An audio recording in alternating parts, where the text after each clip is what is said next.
Friday, November 21st, a date that will now forever stain the timeline of Sean Diddy Combs' life.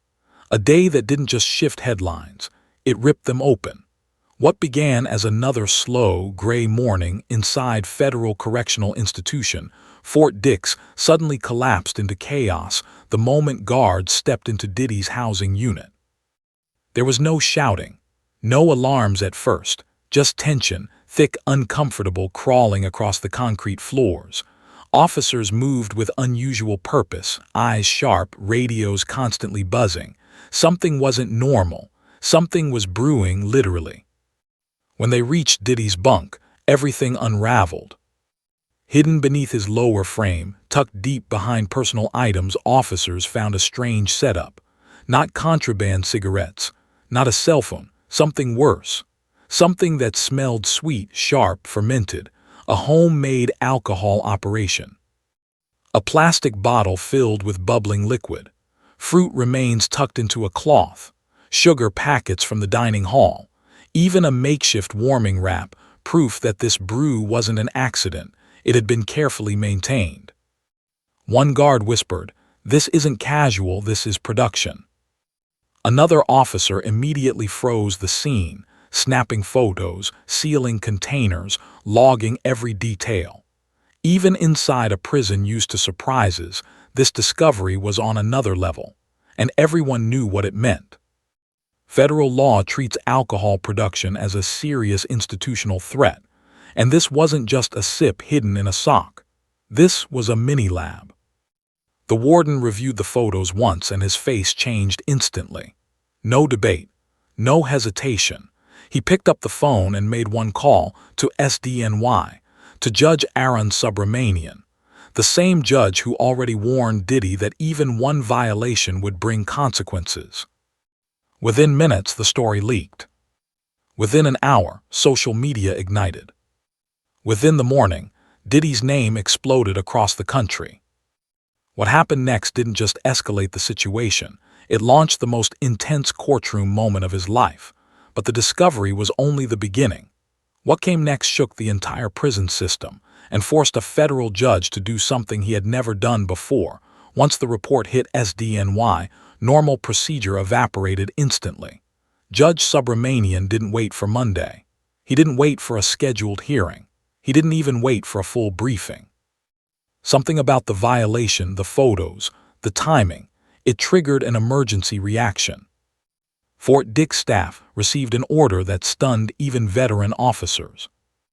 Prepare Combs for immediate federal transport. Emergency session today. A Friday, a day the courthouse wasn't even open. Diddy was pulled from his unit in silence. The moment he saw the cuffs brought out, his posture shifted. The confidence that once filled rooms cracked. His eyes narrowed, his breathing trembled, and for the first time in months, he looked unsure. As they led him through the cold halls of the prison, inmates watched wide-eyed. Some whispered in disbelief. Others smirked. Most just stared, knowing this was no routine disciplinary check. Outside, black federal vans lined up in formation. Not a celebrity convoy, an emergency transport unit. Every marshal had a hardened expression. No jokes, no chatter, just raw federal protocol. When Diddy was placed inside the van, the door slammed shut with a metallic finality that echoed louder than any courtroom sentence he'd received so far. He sat stiff, wrists locked, jaw tight. Not defiant, just scared. Really scared. The drive to Manhattan was long and silent. Every bump jostled the chains around his wrists. Every minute reminded him this wasn't going away. This wasn't a rumor or a misunderstanding. Someone had found something serious, and someone wanted answers now. Outside the courthouse, the media frenzy exploded. Reporters sprinted toward barricades. Cameras flashed like lightning. Crowds chanted, shouted questions, shoved microphones over shoulders. Inside the courthouse, prosecutors were already waiting with stacks of files. Officers from Fort Dix lined the front row, every one of them ready to testify. And then at 11:17 a.m., Judge Subramanian entered the courtroom, stern, controlled, already carrying the weight of a decision forming in his mind. But no one in that room, not even Diddy, was prepared for the evidence that officers were about to reveal. The moment Diddy stepped inside the courtroom, the atmosphere shifted. The judge didn't glare. He didn't yell. But the disappointment in his eyes cut deeper than anger ever could. Prosecutors began with simple photos. A bottle, a fruit mixture, sugar packets, a cloth used to conceal the container. But then came the witness testimony. A Fort Dix guard described finding the brew fully fermenting, meaning it had been sitting for days, possibly weeks. Another explained how sugar and fruit were found hidden in small amounts, collected over time. The courtroom went still. Then came the bombshell. A handwritten note taped under the bunk frame. A list. Sugar 6. Fanta 2. Apples 3. Wrap cloth nights. A brewing checklist, a schedule. Diddy's face drained instantly. His lawyer, Agnafilo, tried to interject, but the judge shut him down quickly. Then the intelligence officer delivered the second strike. Surveillance logs showing odd movement patterns around Diddy's area, unusual foot traffic, late-night activity, people guarding the hall. It didn't prove guilt, but it created shadows around him. Then came the forensic team, the moment that crushed whatever hope was left. The expert revealed. The mixture had professional-level fermentation markers. Residue appeared repeatedly beneath the bunk. Partial fingerprints were recovered from the cloth wraps. DNA traces were found on the container's inner seal scratches. Not full prints, not definitive, but damning enough. Diddy froze, jaw trembling, his breathing cracked. His eyes watered not from guilt, but from the horrifying realization. This was no longer a simple violation. This was becoming a federal narrative. And Judge Subramanian had heard enough. The evidence was devastating, but the judge's reaction was even worse. What he said next sent fear ripping through the courtroom. A silence heavier than metal settled over the courtroom as the forensic expert stepped back. Judge Subramanian pressed his fingertips together, studying the mountain of documents stacked before him. When he finally spoke, the room felt colder. "Mr. Combs," he began, "this court did not expect to see you again so soon."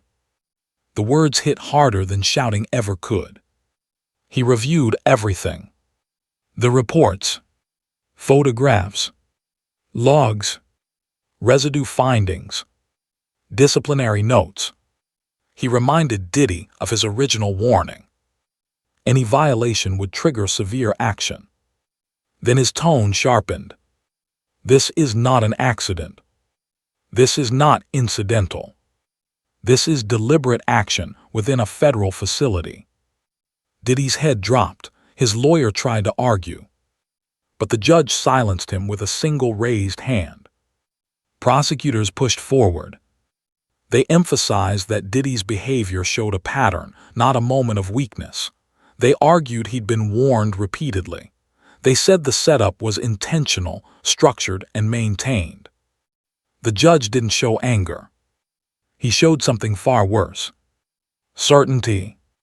He picked up the sentencing order from October 3rd, the one that originally gave Diddy 4 years and 2 months. He placed it aside. The symbolic gesture alone was enough to make Diddy's knees weaken. Then the judge leaned forward and spoke with chilling clarity. "Your original sentence is hereby vacated." Gasps snapped through the courtroom. Diddy stared at him, eyes wide, body trembling. His lawyer froze, lips parted in disbelief. The judge wasn't done. He looked Diddy directly in the eyes, steady, cold, unshaken. "This court is prepared to impose the maximum corrective consequence under federal law." The room exploded into whispers. Diddy's breathing collapsed into short, sharp bursts. And then, the next words out of the judge's mouth would change Diddy's future forever. More than any headline, any accusation, or any scandal ever could. Everything slowed. Every breath, every sound, every movement. Judge Subramanian's voice cut through the silence. "Mr. Combs, you are hereby sentenced to life in federal prison." It didn't sound real. It didn't sound possible. It sounded like the end of something enormous. The gallery erupted. A reporter dropped their microphone. Someone in the back whispered, "They actually did it." Diddy didn't move. Didn't blink. Didn't breathe for a moment. His mouth fell open slightly, as if he wanted to speak, but his voice was trapped behind shock. A single tear escaped down his cheek, quiet, fragile, devastating. His lawyer scrambled to object. "Your Honor, we request a stay." Denied. An appeal. Denied. Time to review. Denied. Every denial hit like a hammer. Judge Subramanian added final instructions. Immediate transfer. Upgraded custody level. No bail. No delay. No reconsideration. The courtroom spun around Diddy as the marshals tightened their grips on his arms. His empire, music, business, culture, felt like it collapsed into dust in less than 60 seconds. He whispered something, barely audible. A single word. "Why?" But there was no answer. Only the sound of the gavel slamming one final, merciless time. But the emotional destruction wasn't finished yet. What happened as the marshals escorted Diddy out of the courtroom broke him in a way the sentence couldn't. When the hearing adjourned, chaos broke loose. Reporters pushed against barriers. Camera shutters rapid-fired. Court officers shouted for space. But Diddy heard none of it. His world had gone quiet. A suffocating, empty quiet. As marshals guided him through the aisle, his steps were unsteady. The chains around his wrists clinked rhythmically, a cold reminder that this wasn't temporary anymore. His lawyer whispered fiercely, "We'll fight, we'll appeal, this isn't over." But the look in Diddy's eyes said the opposite. It was over. At least for now. Walking past the benches, he avoided every gaze. Reporters, officers, onlookers. All staring at him like a fallen monument. When he reached the courtroom doors, he paused, just for half a second. Not to look back. Not to plead. But because his legs simply refused to move. A marshal steadied him. "Keep walking." The hallway outside was long and dim, lined with federal seals and historic court rulings. A tunnel of reminders that the system he once thought he could navigate had finally consumed him. As they approached the transport elevator, Diddy caught his reflection in the metal doors. Not the mogul. Not the icon. Not the billionaire. Just a man in cuffs. Hollow. Broken. Sinking into reality. When the elevator opened, the marshal said, "This is it." And Diddy stepped inside, not into a ride downward, but into the rest of his life. But even after the doors closed, the story didn't end, because what happened in the hours after the sentencing changed the public reaction forever. Within an hour of the sentencing, the news broke across every platform imaginable. TV networks cut into live broadcasts. Social media exploded into arguments, shock, memes, outrage, and disbelief. Celebrities reacted instantly, some supportive, some stunned, some silent. Legal analysts called it one of the most aggressive federal responses in celebrity history. Fans argued over whether the evidence was definitive. Critics said the judge had warned Diddy months earlier. Former collaborators posted cryptic messages. The public split down the middle. But inside a federal transport van, Diddy wasn't thinking about trending hashtags or reactions. He sat silent, staring at the floor as the vehicle pulled away from the courthouse and headed toward a high-security facility. For the first time in his life, there were no assistants, No managers, no industry influence, no luxury. Just steel bars waiting for him. And the echo of the judge's voice repeating in his mind. Life imprisonment. As night fell, the world kept talking, debating, arguing, speculating. But for Diddy, the conversation no longer mattered. His future had been rewritten. His legacy had been shaken. And his story, now one of the most dramatic celebrity collapses of the decade, was entering a chapter darker than anyone expected.